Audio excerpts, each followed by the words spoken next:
এই ক্যান্ডেলে আমি একটা ডাউনওয়ার্ড ডিরেকশনের জন্য ট্রেড নিব। ট্রেড নিল না কারে, দেখি একটু ওয়েট করি, যদি আমার এন্ট্রি দেয় তাহলে একটা ডাউনের সাথে ট্রেড নিব। দেখা যাক কি হয়।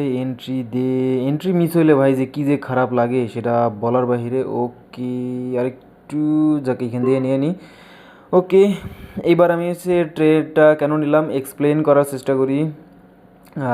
দেখেন এইখানে হচ্ছে যে বায়ারের পজিশন ধরে ঠিক এইখানে, ঠিক আছে, এইখান থেকে বায়ার অ্যাক্টিভ হবে। এবং লাস্ট টাইম দেখেন যে বায়ারের যে ক্যান্ডেলগুলো খুবই দুর্বল ক্যান্ডেল ছিল বায়ার, এবং সেলারের যে ক্যান্ডেলটা দেখেন, লাস্ট সেলারের ক্যান্ডেল একটা ট্রেন কন্টিনিউশন ক্যান্ডেল। এই ট্রেন কন্টিনিউশন ক্যান্ডেলের কাজ হচ্ছে ক্যান্ডেলরে যদি লেভেলে গ্যাপ থাকে তাহলে গ্যাপটারে পূরণ করা, মানে হচ্ছে ওই সেম ক্যাটাগরির ক্যান্ডেলটাই তৈরি করা, ওর কাজ হচ্ছে এটা। এই জন্য আর এখানে বায়ার এন্ট্রি পয়েন্ট অনেক গ্যাপ ছিল বিধায় আমি এখানে বায়ারের সাথে সেলারের সাথে ট্রেড